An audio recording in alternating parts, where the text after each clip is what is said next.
Saudara, dugaan korupsi yang terjadi di Bank BUMD BRK Syariah cabang Pembantu Duri terus berkembang. Dalam perkara tersebut, Polda Riau telah memenjarakan sebanyak 4 orang tersangka.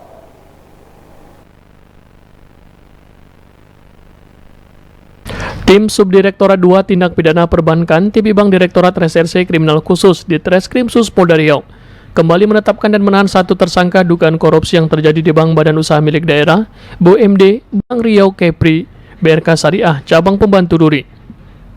Tersangka baru yang ditetapkan polisi sebagai tersangka adalah inisial FI yang menjabat sebagai pelaksana pembiayaan dan staf di BRK Syariah cabang Pembantu Duri. Sementara 3 tersangka yang sebelumnya juga telah ditetapkan tersangka dan dijebloskan ke penjara adalah AM, S, dan EDS. Terungkapnya dugaan korupsi yang dilakukan keempat tersangka berawal dari laporan pihak bank terkait pemberian fasilitas murabaha atau kredit syariah ke debitur. Dalam laporan ada 4 yang menerima fasilitas kredit yang diduga fiktif pada kurun waktu 2013 sampai 2014. Kasubdit 2 Tipibang di Treskrimsus Polda Riau, Kompol Teddy Ardian mengatakan, 4 orang yang ditetapkan tersangka, 1 diantaranya adalah pihak yang diperkaya dari dugaan korupsi yang terjadi.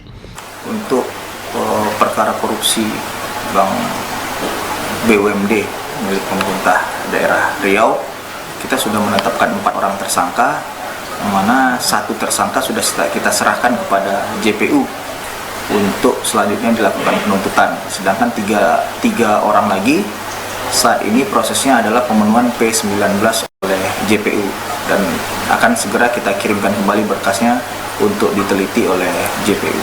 Untuk 3 tersangkanya Pak, kalau boleh tahu status dan jabatan mereka ini apa Pak? Untuk 3 tersangka ini perannya, yang satu adalah pihak yang diperkaya dari proses pembiayaan tersebut, yang kedua adalah pemimpin pembiayaan, pemimpin operasional pembiayaan dan staf. Terkait apakah akan ada tersangka lain dalam dugaan korupsi yang terjadi, Teddy belum bisa memastikannya. Ahad Leila Isnin melaporkan.